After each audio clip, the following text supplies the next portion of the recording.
Hi there, my name is Chuck Rozanski, and you are about to visit in a video form the beginning parts of my Pueblo Treasures Museum. The Pueblo Treasures Museum consists of ballpark 11,000 pieces of pottery, and this is the second in a series of videos that I'm doing. The first one I posted a couple days ago, and it features all of my 1,000 Hopi pieces and my 1,000 pieces that are from San Ildefonso Pueblo. Today I'm going to take you through my mezzanine area of the museum, and in the mezzanine area I have things by genre rather than by Pueblo. So let me take over from Doug here, who was kind enough to get me started. And I will now start showing you some of the cool stuff. When you come to the Pueblo Treasures Museum, the first thing you have to do is go through owls. And here in this case, we have some incredible owls that are from Cochiti, Pueblo. And it includes some of the coolest ones that you'll ever see. That cutaway one in the center of the back there. Very, very rare. The little owl here in the center, I got that from Bob Gallegos about 15 years ago. Really super cool.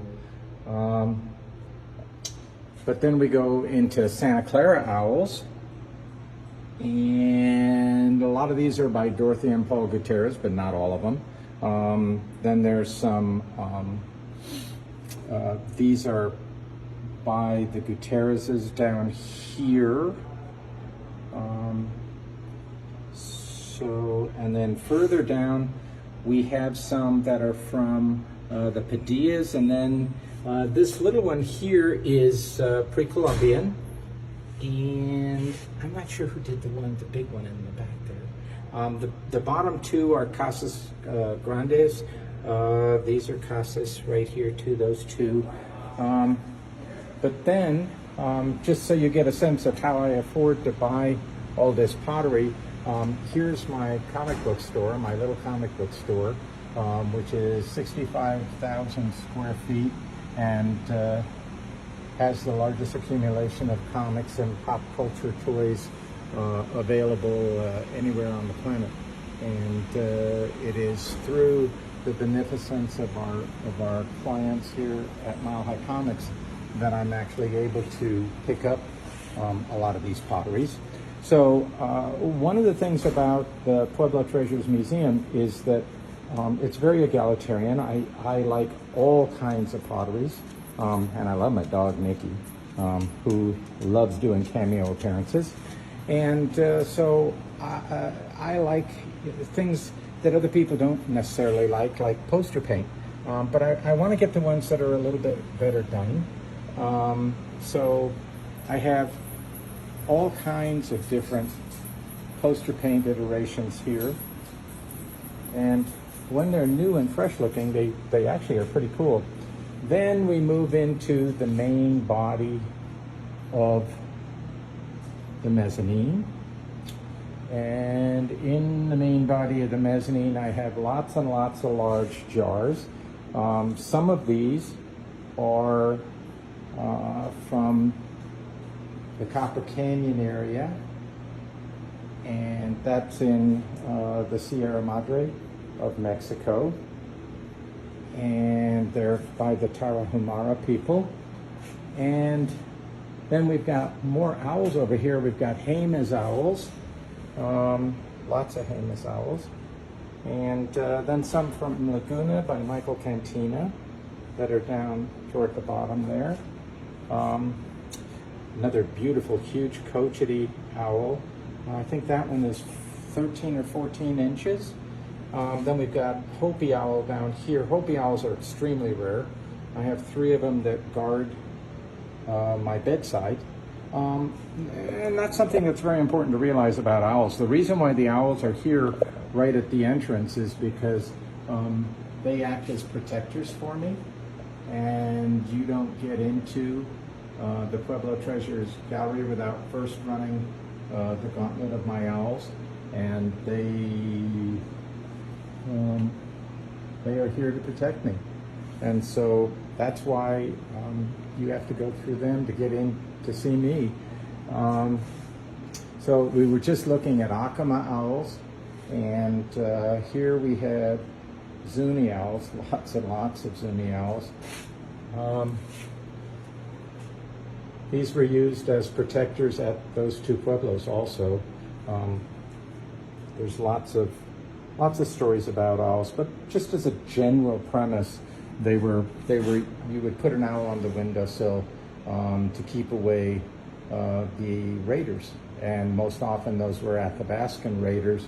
So it would be folks like the Dene and the Apaches, and prior to our intervention, the Athabascans were pretty warlike, and I guess they kind of needed to be in that world. But the world of the 1850s was pretty rough and tumble, and a lot of these owls are from the late 1800s. There's some that are brand new. I mean, there's some that are really modern. Here's a brand new iteration right here. They're making some beautiful owls right now, at Zuni, and so the tradition has definitely not died out. But the owls that I seek out are the ones that are the very, very early ones. You can tell a lot of times they have the feet, which the later owls do not. Some of these owls have been repaired. If you look closely at the one with the brown feathers here in the back, it's been pieced back together again. There was a lady that had a very large collection in California, right where the Northridge earthquake happened, and all of her owls were damaged, and so I ended up getting them after they had been pieced together. She decided that she really didn't want to keep any more owls in an active earthquake zone, which makes sense. So one of the things that you'll see is that some of my owls, this one in particular, if you look right back there, that's blue cornmeal that is in the little pouch there, and technically with Zuni owls, I should have white corn there rather than blue corn. Blue corn is used more frequently at the table pueblos, but I bought blue corn at the Milwaukee grocery store, so that's what I got. So I use what I have. Aside from the Tarahumara pots, I've got some of these older utilitarian pots that are of unknown origin as of this point, but they're really cool, and I don't have a direct attribution for them. It's really hard when you're dealing with plainware, although these are all Salado, and so these are from about the year 1300, and this is the most common type of pre-Columbian pottery that you're going to find in the secondary market. There are thousands upon thousands of these pieces that come out, some of which were pot hunted decades ago or a century ago, and some of which are coming from off of private property even today. That's something that I do not advocate for. I do not, people like Forrest Fenn who dig up ancient pueblos for fun and profit. I think that really, really sucks.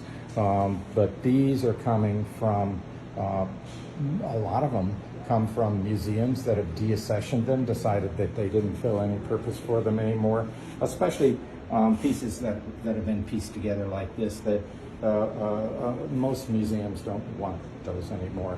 And this is corrugated ware, which is from various and sundry different places. Some of it is quite old.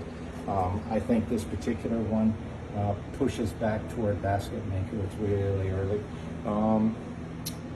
And more Tarahumara over here. But then we get into rain gods.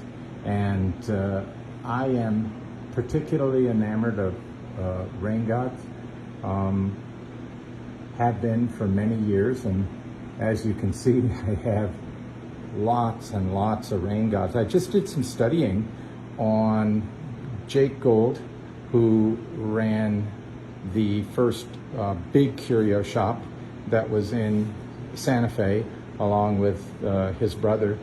And it turns out that he was working at the Pueblos as early as the mid-1850s and bringing stuff back. His dad owned a mercantile shop, and I guess they made curios a part of their business there, and it was very successful. Some of the nicest older material that is in European collections was purchased at the old curiosity shop that they had, and just some really great stuff. Now with the rain gods, what's particularly important with them, the earlier ones, the micaceous ones, are pretty rare. But when you can get one that's made by Nampeo, incredibly rare.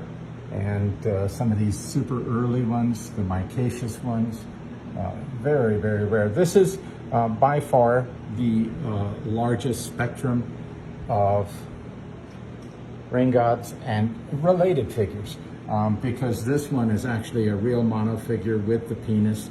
This dates it prior to 1870 or so, 1880. Once the railroad came to Santa Fe and all the religious folks started showing up, then the penises and the vaginas had to go away. That sounds like a novel. But anyway, down towards the bottom, there's more Tasuke. Most of the rain gods that I have are Tasuke. I did just pick up an insane Tasuke figure. This is very, very large. I'll put my hand here so that you can get a sense of scale. This is about a 10-inch figure, and figures from this time period, from Kochi, there's a fair number of them known, but I have one, a very large one from Zuni, and now I have this very large one that's from Tasuke. Very rare. And I'm trying to think of anything else that I can tell you.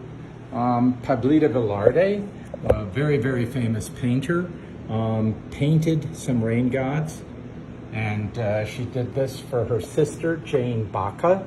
And here's another one that Pablita Velarde painted. And people look at these and they say, wow, they don't quite look right for a rain god. Well, that's because they were made at Santa Clara, not Tasuke, and they were painted by a professional painter, and extremely rare. You're not gonna come across one of those. And it's also true, unfortunately, that a lot of museums do not have great rain god collections because Jesse Hewitt and his ilk viewed them as tourist crap and really badmouthed them, despite the fact that they are reflective of the aesthetic of the Pueblo people. I mean, yes, they made them to sell, and yes, they were intended to be inexpensive manifestations that really did not necessarily reflect ancient cultures as they were marketed. Jacob was dreadful in that regard, marketing them as real Aztec rain gods, which was a pile of hooey. But nonetheless, when you start looking at them in a really large accumulation like this, they are awesome. And I'm hoping that I'm able to get some more showcases and be able to expand these and get them out where you can see them. And also my other material, if you take a look back in the back there, there's a couple of little painted tourist jars.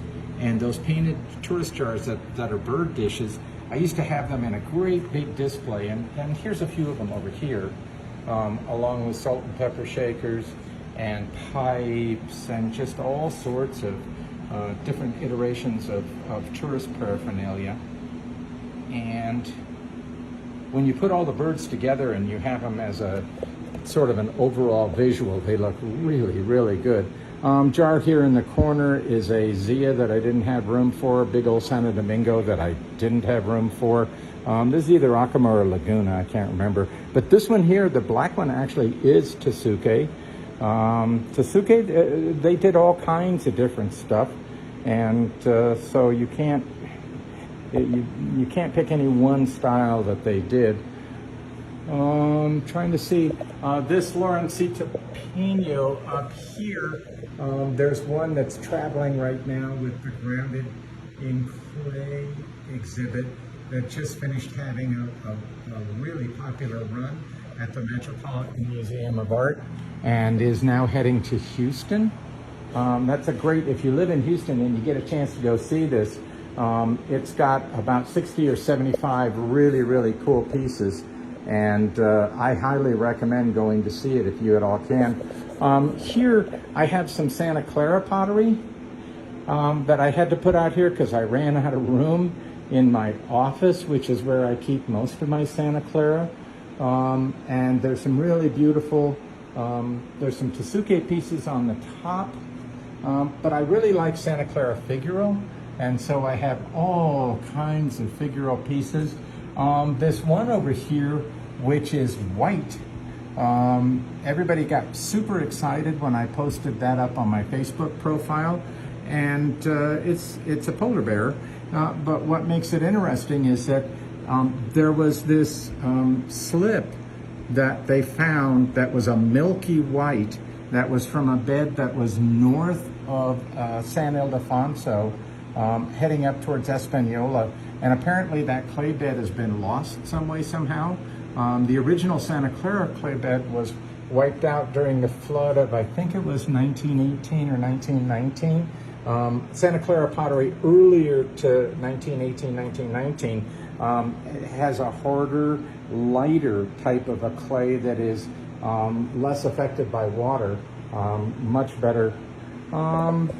Here we have some traditional Anasazi, or what we would call now as being Proto-Puebloan type material. This one fired red, and I've been told that that was an ogre fire. But it's just really cool. And then this one has, these are what has been interpreted by some as being proto-Abanus on it, 4 proto-Abanus. And this is one of the earliest known christening vases that has survived. That's probably about 900 years old.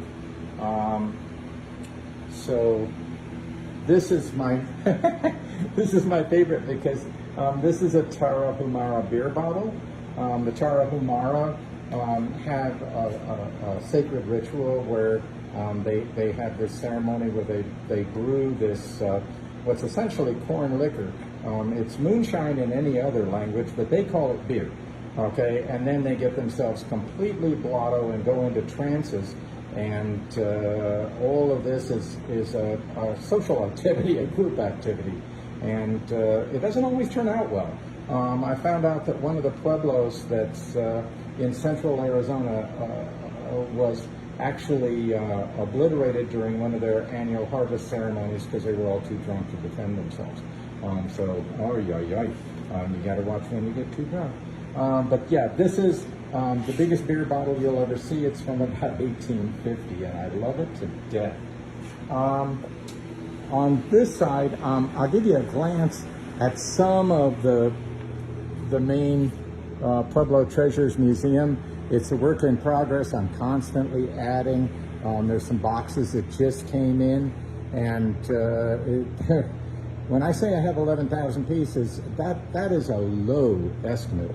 I have a lot of pieces. Well, let me not skip these since I'm going past them anyway. These are cornmeal boxes. I will do a much better and slower pass through on the cornmeal boxes, but since they're technically not in the mezzanine, I'm not going to do those right now. I just got a Salado box that's quite large and very similar to these 1880s San Ildefonso boxes that I have. This is actually a Mayan one here. Very, very cool. And this is a Hohokam box or tray or whatever you want to call it. But anything that I can get that has squared off sides, I try to put into the box area. This is the very large Zuni figure that I was referring to earlier. but for those of you who like Marie and Julian, there's several in here. I don't even know, Tonita Roybal, Lukewarn, Maxine Toya did this one for me. Really, really nice. But anyway, going over to this side of the mezzanine, we have candle holders and my flock of birds. Most of the birds are from Santa Clara, but I can see an Okea-Wingay there. And I think that most of the Hopi birds are in the Hopi cabinets. But candle holders, oy vey, I got your candle holders. And that includes candle holders from everywhere. There's a Zuni in the front row, there's Hopis, all kinds of fun stuff. And the ones that are figural are my favorites. And here's more candle holders, more large Santa Clara. Lots more candle holders. Lots more birds. You know, the whole purpose of the museum is to be a reference collection where people can look at things. And sometimes that is, I just do things for fun. Okay, so I really like candy dishes and ashtrays, especially the ones that have like the little bears with them and stuff. I do this as a scholar, but I also do it just because it gets me off, because it makes me happy. Because when I get in something like a nice little set of bird salt and pepper shakers, it always makes me laugh and happy. So it's just the way that it is. All of us have to have some joy in our lives, and we deserve some joy in our lives. And so, I mean, look at those Hopi birds. Those are so cool and so happy. There's a couple more that look like little thimbles there. And then, of course, just in case you don't know, you got your salt and your pepper bears back there. And just all kinds of fun stuff. And I see people treat these kinds of objects with disdain. I see them as a part of the overall aesthetic of the Pueblo people, and not everybody has the same skill sets. Some people are really, really talented. Some people, they're just trying to make some money for their family, to pay for a medical bill or to pay for some groceries. And that's especially true from the 1930s and 1940s, when it was the policy of the United States government to starve the Pueblo people out and force them to assimilate into the mainstream. They did their best. They took their kids away, sent them to boarding schools, forced them to cut their hair, took away their religion, refused to allow them to speak their language, and it didn't work. The Pueblo people have come back strong and proud, and I have many that are my dear friends, and I'm so glad that they've been able to keep their culture, and I think that, there's some degree of conflict that's arisen of late, because the Pueblo people are asserting rights that they should have had all along. And I try to not get too upset with anybody who's trying to protect what should have been theirs all along. And so this is it. This is, look at this big ass owl up here. This owl is about, oh God, I think this is a 15-inch owl. It's the largest Acoma owl that I've ever seen. So I could go on forever, but I won't. This video's run over time. But I just wanted to show you some of the cool stuff that I have here. This is just the mezzanine, though. And you saw, I mean, yesterday we did the Hopi and the San Ildefonso. I'm hoping that we can do more, but just so you can see, we've got Santa Clara to do, and I'll be trying to show you all of the various and sundry cases in a very slow fashion so that you can get a sense of what I have here. So if you have any questions, be sure, I'm glad to answer whatever I can. And tours are available. I travel a lot. So please write to me at Chuck Rozanski, one word. Last name is spelled R-O-Z-A-N-S-K-I. Write to me at chuckrozanski at gmail.com. And we'll try and set up a time when you can come by and take a look at things. But bear this in mind, if you looked at my pottery and you gave each piece 30 seconds, it would take you 7 days at 30 seconds per object to look at what I have in just this one place, and I have more pottery elsewhere. So if your significant other ever gives you a hard time about you're having too much potteries or being too passionate or spending too much money, oh hell, I'm the poster child for that. So you can always point to me and say, hey, I may not be a good person, but I'm not as bad as Chuck. So that's it for today, and I'll try and do another video for you tomorrow. Oh, canoes. Love my canoes. Woohoo! Oh, Jane and Star. I forgot Jane and Star. Love their animal figures so much. And they were personal friends, and I love going to see them every year. Jane's gone now, but I'm hoping to see Star this year when I go down to Indian Market. You guys can watch for me at Indian Market. I'll be the one with the tears because I can't buy everything in the whole place. So talk to you later. Bye.